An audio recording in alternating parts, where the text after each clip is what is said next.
বন্ধু বান্ধৱসকল আজিৰ প্ৰথমটো খবৰ হৈছে এটা খুবেই গুৰুত্বপূৰ্ণ খবৰ এটা বেয়া খবৰ অসমত প্ৰথম পৰ্যায়ৰ নিৰ্বাচনতে বিজেপি নেতাৰ গুণ্ডাগিৰি কৈছে লাখত পিস্তল উলিয়াই নিৰ্বাচনী বিষয়াৰ মাফিয়াগিৰি কৈছে যে কেতিয়াবা যদি কোনো দলৰ সমৰ্থকে নিৰ্বাচনী বিষয়াৰ গাড়ীত আক্ৰমণ কৰি নিৰ্বাচনী হিংসাত ইন্ধন যোগাইছে আৰু কেতিয়াবা নিৰ্বাচন আয়োগে নিযুক্ত কৰা খুদ নিৰ্বাচনী বিষয়াও মাফিয়াগিৰি প্ৰদৰ্শন কৰা দেখা গৈছে এইবাৰৰ ভোটগ্ৰহণ পৰ্বত লাহোৰৰ মৈদঙীয়া ভোট কেন্দ্ৰত আজি এগৰাকী নিৰ্বাচনী বিষয়াই পিস্তল উলিয়াই সন্ত্ৰাস সৃষ্টি কৰে ভোট দিবলৈ অহা নাগৰিকৰ মাজত ঘটনা সন্দৰ্ভত মনোজ চেতিয়া নামৰ ব্যক্তিগৰাকীয়ে দিয়া এজাহাৰ অনুসৰি আজি লাহোৱাল বিধানসভা সমষ্টিৰ মোহনবাৰীৰ নিজ মৈদঙীয়া প্ৰাথমিক বিদ্যালয়ৰ 106 নং ভোটগ্ৰহণ কেন্দ্ৰত ভোটদানৰ বাবে শাৰী পাতি থকা অৱস্থাত দিনৰ প্ৰায় 1:45 বজাত এজন ব্যক্তিয়ে শাৰীৰ মাজেৰে অগ্ৰসৰ হৈ ভোটগ্ৰহণ কেন্দ্ৰটোত প্ৰৱেশ কৰাত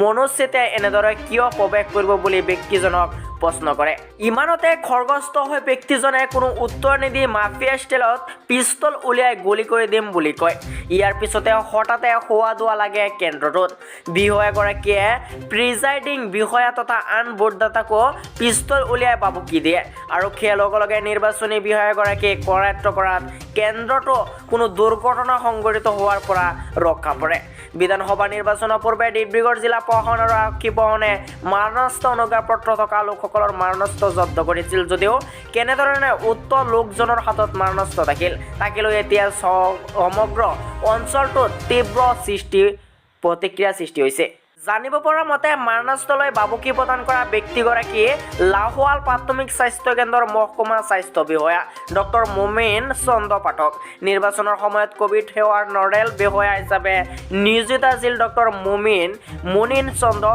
পাঠক বন্ধু বান্ধৱসকল আজি দ্বিতীয় নম্বৰ খবৰটোৰ সৈতে আছে এটা খুবেই গুৰুত্বপূৰ্ণ খবৰ এটা ডাঙৰ খবৰ ড্ৰাইভিং লাইচেন্স কৈছে আৰচি আদিৰ ভেলিডিটিক লৈ ডাঙৰ গহনা এই তাৰিখলৈকে বৈধ হৈ থাকিব এইসমূহৰ নথি পত্ৰ কৈছে কৰোনা ভাইৰাছৰ মহামাৰীৰ প্ৰতি লক্ষ্য ৰাখি শুক্ৰবাৰৰ মটৰ বাহন পৰিপত্ৰ যেনে ড্ৰাইভিং লাইচেন্স ডিএল আৰু পঞ্জীয়ন পত্ৰ ৰেজিষ্ট্ৰেশ্যন চাৰ্টিফিকেট আৰু অনুমতি পাৰ্মিটৰ বৈধতা 30 জুন 2021 লৈকে বৃদ্ধি কৰিছে কেন্দ্ৰীয় চৰকাৰে ৰাজ্যসমূহলৈ প্ৰেৰণ কৰা এক পৰামৰ্শত ফিটনেছ পাৰ্মিট ড্ৰাইভিং লাইচেন্স পঞ্জীয়ন আৰু অন্যান্য নথিপত্ৰৰ বৈধতা বৃদ্ধি কৰাৰ কথা উল্লেখ কৰে কেন্দ্ৰীয় পথ পৰিবহণ আৰু ঘাইপথ মন্ত্ৰালয়ে যিহেতু লকডাউনৰ বাবে 2020 চনৰ 1 ফেব্ৰুৱাৰীতে বৈধ সমাপ্ত হোৱা এই নথিপত্ৰবোৰক সম্প্ৰসাৰিত কৰিব পৰা যোৱা নাছিল সেয়ে চৰকাৰে গ্ৰহণ কৰিছে এই সিদ্ধান্ত আনহাতে যিসমূহ নথিপত্ৰৰ বৈধতা 2021 31 মাৰ্চৰ ভিতৰত সমাপ্ত হ'ব এই নথিপত্ৰসমূহকো 30 জুন 2021 লৈকে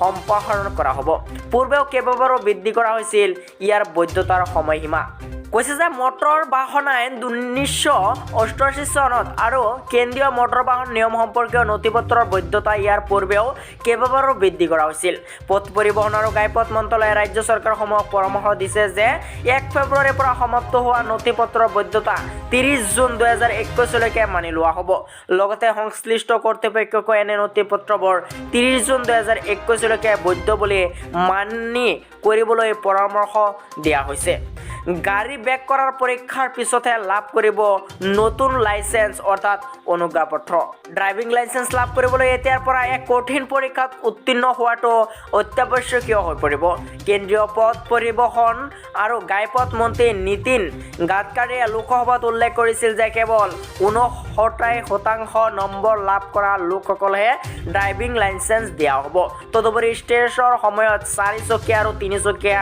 বাহনত ব্ৰেক কৰি দেখুৱা লাগিব বুলি জনাইছে বন্ধু বান্ধৱসকল আজি আমাৰ তৃতীয় নম্বৰ খবৰটি হৈছে এটা খুবেই গুৰুত্বপূৰ্ণ খবৰ এটা বেয়া খবৰ কৈছে স্কুলত বহি ডিঙিলৈ অহালৈকে মদ্যপান শিক্ষাৰ্থী কাপোৰ খুলি থিয় হৈ থকাৰ নিৰ্দেশ শিক্ষকৰ ভিডিঅ' ভাইৰেল শিক্ষাৰ্থীয়ে জনোৱা মতে শিক্ষকজনে প্ৰতিদিনে মটৰ বটল কাৰ্যালয়ৰ টয়লেটত নাইবা আলমাৰীত লুকুৱাই ৰাখে আৰু সুৰাপান কৰি স্কুলত অব্যাহতি আৰম্ভ কৰে কৈছে অন্ধ্ৰপ্ৰদেশৰ চৰকাৰী স্কুলৰ এজন শিক্ষকে স্কুলৰ ভিতৰতে ঘটালে আচৰিত কাণ্ড ক্লাছৰুমত বহি শিক্ষকজনে মদ্যপান কৰাৰ লগতে শিক্ষাৰ্থীৰ সৈতেও কৰিলে চূড়ান্ত অব্যাহতি শিক্ষকজনৰ এই লজ্জাজনক কাণ্ডৰ ভিডিঅ' সম্প্ৰতি ভাইৰেল হৈছে ছ'চিয়েল মিডিয়াত এই ঘটনা ভাইৰেল হোৱাৰ পিছতে নিলম্বিত কৰা হৈছে শিক্ষকজনক এজন শিক্ষাৰ্থীৰ অভিযোগ সুৰাৰ ৰাগত মাতাল শিক্ষকজনে শাস্তি হিচাপে কাপোৰ খুলিবলৈ নিৰ্দেশ দিছিল।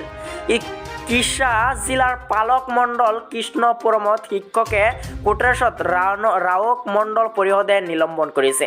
শিক্ষকজনে সুৰামুক্ত অৱস্থাত বিদ্যালয়লৈ আহিছিল আৰু তাৰ পিছত স্কুলৰ কোঠাত বহিয়ে সুৰাপান কৰিছিল বুলি জানিব পৰা গৈছে। সম্প্ৰতি ছ'চিয়েল মিডিয়া আৰু মেছেজিং এপছত ভাইৰেল হোৱা ভিডিঅ' দেখা গৈছে যে শিক্ষকজনে টাফ ৰুমত বহি খোৱা বস্তু হৈছে, কাষতে আছে এটা মদৰ বটল। সেই অৱস্থাত শিক্ষকজনে এগৰাকী অভিভাৱকক যিকোনো কথা কৈছিল কাৰণে অভিভাৱকগৰাকীয়ে শিক্ষকজনক প্ৰশ্ন কৰিছিল। অভিভাৱকগৰাকীয়ে যেতিয়া শিক্ষকজনক কয় যে তেওঁ ঘটনাৰ ভিডিঅ' ৰেকৰ্ডিং কৰিব, তেতিয়াও শিক্ষকজনে গুৰুত্ব দিয়া নাছিল। মহিলাগৰাকীৰ সন্মুখতে নিজৰ কাপোৰ খুলি পেলোৱাৰ প্ৰস্তাৱ দিছিল সেই শিক্ষকজনে। ইয়াৰ পূৰ্বেও শিক্ষাৰ্থীক কাপোৰ খোলাৰ কুপ্ৰস্তাৱ দিছিল অভিযুক্ত শিক্ষকজনে। শিক্ষাৰ্থীয়ে জনোৱা মতে শিক্ষকজনে প্ৰতিদিনে মদৰ বটল কাৰ্যালয়ৰ টয়লেটত নাইবা আলমাৰীত লুকুৱাই ৰাখে আৰু সুৰাপান কৰি স্কুলত অভ্যাসলৈ আৰম্ভ কৰে।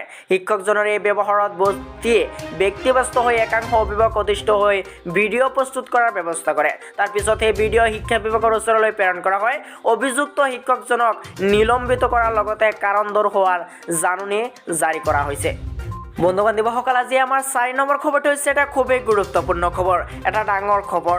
নৰেন্দ্ৰ মোদীয়ে বাংলাদেশত দুদিনীয়া ভ্ৰমণসূচীত ডাঙৰ ঘোষণা কৰিলে। কৈছে মোদীৰ স্বাধীন বাংলাদেশৰ সমৰ্থনত কৰা আন্দোলনৰ আঁৰৰ কাহিনী, কেতিয়া আৰু ক'ত হৈছিল তেনে আন্দোলন।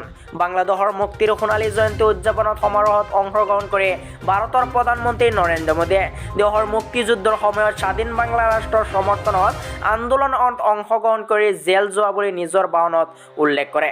ঢাকাৰ ৰাষ্ট্ৰীয় পেৰেড গ্ৰাউণ্ডত অনুষ্ঠিত হয় এই অনুষ্ঠানত দেশখনৰ প্ৰধানমন্ত্ৰী শ্বেখ হাছিনাৰ উপস্থিতিত মোদীয়ে কয় তেওঁৰ বয়স যেতিয়া 22 বছৰ আৰু তেওঁৰ সতীৰ্থতে সৈতে আন্দোলন কৰি গ্ৰেপ্তাৰ হৈছিল। এতিয়া প্ৰশ্ন হয়, যি মুক্তি যুদ্ধত ভাৰত চৰকাৰৰ সম্পূৰ্ণ সমৰ্থন আৰু ভাৰতীয় সৈন্যৰ পক্ষৰ বাবে জড়িত হৈ আছিল, তেনে মুক্তিযুদ্ধৰ সমৰ্থনত ভাৰতত আন্দোলন কৰাৰ অৱকাশ ক'ত? পূব পাকিস্তানত ইছলামাবাদে সামৰিক অভিযান আৰম্ভ কৰিছিল 1971 চনত 25 মাৰ্চৰ নিশা আৰু যুদ্ধৰ অন্ত পৰিছিল সেই বছৰৰ 16 ডিচেম্বৰ তাৰিখে। তাৰ মাজতে নতুন দিল্লীত ভাৰতীয় জনসংঘই মুক্তি বাহিনীৰ সমৰ্থনত আগষ্টৰ 1 তাৰিখৰ পৰা 11 তাৰিখলৈকে জনসত্যাগ্ৰহ কৰিছিল। জনসংগ্ৰহৰ সদস্যসকলে আগষ্টৰ 12 তাৰিখে ভাৰতীয় সংসদৰ সন্মুখত এক বিশাল প্ৰতিবাদী সমদল বাহিৰ কৰিছিল। এই সত্যাগ্ৰহৰ নেতৃত্ব প্ৰদান কৰিছিল সেই সময়ত জনসংঘৰ সাংসদ অটল বিহাৰী বাজপেয়ীয়ে। 2015 চনতহে বাংলাদেশ চৰকাৰে বাজপেয়ীক বাংলাদেশ মুক্তি বঁটা প্ৰদান কৰিছিল। প্ৰাক্তন প্ৰধানমন্ত্ৰী বাজপেয়ীয়ে অসুস্থ হৈ থকাৰ কাৰণে মোদীয়ে ঢাকালৈ গৈ সেই বঁটা গ্ৰহণ কৰিছিল আৰু তেতিয়াও তেওঁ জনসংঘৰ সত্যাগ্ৰহ অনুষ্ঠানত ভাগ লোৱাৰ মিষ্টি ৰোমন্থন কৰিছিল। ভাৰতীয় জনসংঘই 1980 চনত ভাৰতীয় জনতা পাৰ্টি নামেৰে ভাৰতৰ ৰাজনীতিত আত্মপ্ৰকাশ কৰিছিল বুলি জানিব পৰা গৈছে। উল্লেখযোগ্য যে অটল বিহাৰী বাজপেয়ীক প্ৰদান কৰা খনক এই সত্যাগ্ৰহৰ বিষয়ে বিস্তৃতভাৱে লিপিবদ্ধ কৰা আছে। ভাৰত চৰকাৰৰ আনুষ্ঠানিক সমৰ্থনত ক্ষিপ্ত কৰিবলৈ দাবী জনাই ভাৰতীয় জনসংঘই এই কাৰ্যসূচী হাতত লৈছে বুলি উল্লেখ কৰা আছে উক্ত ফলকখনত। বন্ধু বান্ধৱীসকল, আজি আমাৰ 5 নম্বৰ খবৰটোৰ সৈতে আছে এটা খুবেই ডাঙৰ খবৰ। কৈছে এটা খুবেই গুৰুত্বপূৰ্ণ খবৰ। অসমত 29 মাৰ্চৰ পৰা হ'ব প্ৰবল বৃষ্টিপাত। বতৰ বিজ্ঞান কেন্দ্ৰই জাৰি কৰিলে অৰেঞ্জ এলাৰ্ট। কৈছে যে ৰাজ্যত কাইলৈ অৰ্থাৎ 29 মাৰ্চৰ পৰা প্ৰবল বৃষ্টিপাত হোৱাৰ সম্ভাৱনা আছে বুলি বতৰ বিজ্ঞান কেন্দ্ৰই আজি এক জাননীযোগে প্ৰকাশ কৰিছে। বতৰ বিজ্ঞান কেন্দ্ৰই প্ৰকাশ কৰা মতে কাইলৈৰ পৰা 2 এপ্ৰিললৈকে অসমকে ধৰি উত্তৰ পূৰ্বাঞ্চলৰ বিভিন্ন ৰাজ্যত ধুমুহা গাজনিৰে বৰষুণ হ'ব। ইতিমধ্যে অসমকে ধৰি নাগালেণ্ড, মণিপুৰ, মেঘালয় আদি ৰাজ্যত অৰেঞ্জ এলাৰ্ট জাৰি কৰিছে। বতৰ বিজ্ঞান কেন্দ্ৰই জাৰি কৰা জাননী অনুসৰি কাইলৈ অৰ্থাৎ 29 মাৰ্চত অসমৰ লগতে চুবুৰীয়া ৰাজ্য মেঘালয়ৰ বিভিন্ন অঞ্চলত প্ৰবল বৰষুণ হ'ব। 30 আৰু 31 মাৰ্চত বৰষুণৰ তাপমাত্ৰা বেছি হ'ব বুলি জানিব পৰা গৈছে। 2 এপ্ৰিলত অসম, মেঘালয়, নাগালেণ্ড, মণিপুৰ, মিজোৰাম আৰু ত্ৰিপুৰাত বৰষুণৰ পৰিমাণ পুনৰ বৃদ্ধি পাব বুলি আকাংক্ষা প্ৰকাশ কৰিছে বতৰ বিজ্ঞান কেন্দ্ৰই। ৰাজ্যত আৰম্ভ হ'বলগীয়া বৰষুণৰ ফলত নিৰ্বাচনী প্ৰচাৰ আদিত ব্যাঘাত জন্মাৰ সম্ভাৱনা আছে। বন্ধু বান্ধৱীসকল, আজি আমাৰ শেষৰটো খবৰ হৈছে এটা খুবেই গুৰুত্বপূৰ্ণ খবৰ, এটা ডাঙৰ খবৰ। কৈছে অসমত লকডাউনৰ নাই কোনো সম্ভাৱনা, বিহু হ'ব সুকলমে, কোনে ক'লে এই কথা। কৈছে যে দেশৰ ক্ৰমে বৃদ্ধি পাইছে কৰোনা ৰোগীৰ সংখ্যা। আজিৰ দিনটোতে দেশত 59,000 লোক কৰোনাত আক্ৰান্ত হৈছে। অসমতো প্ৰতিদিনে বহু লোক কৰোণাত আক্ৰান্ত হৈছে। কৈছে নিতৌ ৰাজ্যখনত কোভিড আক্ৰান্ত লোকৰ মৃত্যু ঘটিছে। ভাৰতৰ বিভিন্ন ৰাজ্যত কৰোণাৰ নতুন সংক্ৰমণৰ বাবে লকডাউন ঘোষণা কৰা হৈছে ইতিমধ্যে। এনে পৰিস্থিতিত অসমতো লকডাউন ঘোষণা কৰা হ'ব পাৰে বুলি বিভিন্ন মহলত চৰ্চা চলি আছে। কৈছে যে এনে সময়ত আজি ৰাজ্যৰ স্বাস্থ্যমন্ত্ৰী ডক্টৰ হিমন্ত বিশ্ব শৰ্মাই এই বুলি ঘোষণা কৰে যে কৰোণাৰ সংখ্যা বৃদ্ধি পালেও অসমত পুনৰ লকডাউন হোৱাৰ মোটেও সম্ভাৱনা নাই। অসমবাসীয়ে এইবাৰ ৰঙালী বিহু ভালদৰে উদযাপন কৰিব পাৰিব বুলি মন্ত্ৰীগৰাকীয়ে কৈছে। উল্লেখ্য যে দেশৰ 18খন ৰাজ্যত এতিয়া কৰোণাৰ নতুন প্ৰজাতিৰ সংক্ৰমণ ঘটিছে। নিতৌসহ লোকে কোভিডত আক্ৰান্ত হৈ মৃত্যুক সাৱটি লৈছে। এনে পৰিস্থিতিৰ মাজতে অসমত কোভিড প্ৰটকল উলংঘা কৰি বিভিন্ন ৰাজনৈতিক দলৰ নেতাই নিৰ্বাচনী প্ৰচাৰ চলাই গৈছে। ফলত অসমৰ কৰোণাৰ ছবিখন অধিক ভয়াৱহ হোৱাৰ আশংকা কৰা হৈছে।